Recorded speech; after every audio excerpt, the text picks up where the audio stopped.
We're here at the EcoComplex, centered on the Blackburn landfill in Catawba County. The site features 3 GE Yenbacher engines that convert landfill gas to electricity, approximately 3 megawatts of electricity. You see the capped landfill. There's approximately 100 acres of capped landfill here. The active landfill site receives approximately 450 tons per day of solid municipal solid waste. Border lands, approximately 130 acres of land for farming. We're using these lands for high-yielding oilseed crops such as rapeseed and sunflower. Those crops come into this feedstock processing station that will make oils and meal. You can see in the distance the other partners here at the EcoComplex, Gregory Wood Products and Pallet One, pallet manufacturer. Building here, the biodiesel research, testing, and production facility. There's a outdoor solvent storage.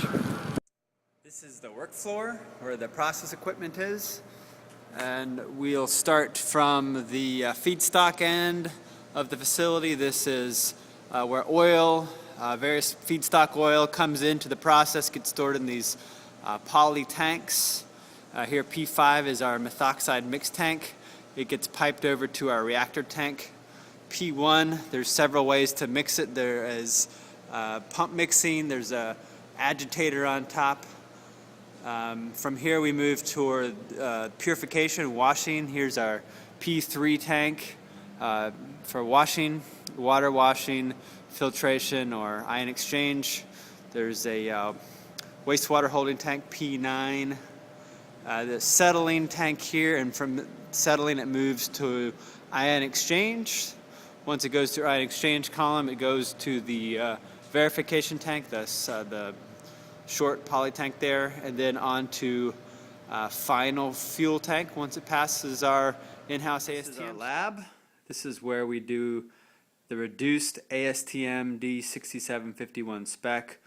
It includes flash point, moisture, water and sediment, acid number, free and total glycerin, cold soak filtration, basically the specs that are most pertinent to operability. Finally, this is the emissions testing lab.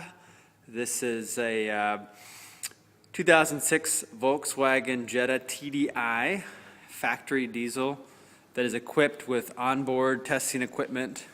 The Semtech DS here takes a sample from the exhaust and analyzes it to read back carbon dioxide, carbon monoxide, total hydrocarbons, and nitrous oxides.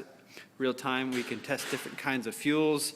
This is an auxiliary fuel tank that we can put a test fuel in it and analyze those fuels for combustion emissions. This is a chassis dynamometer.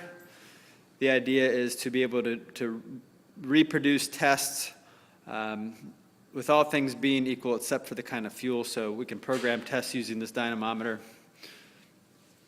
to look at different combustion emissions from different kinds of biodiesel fuels.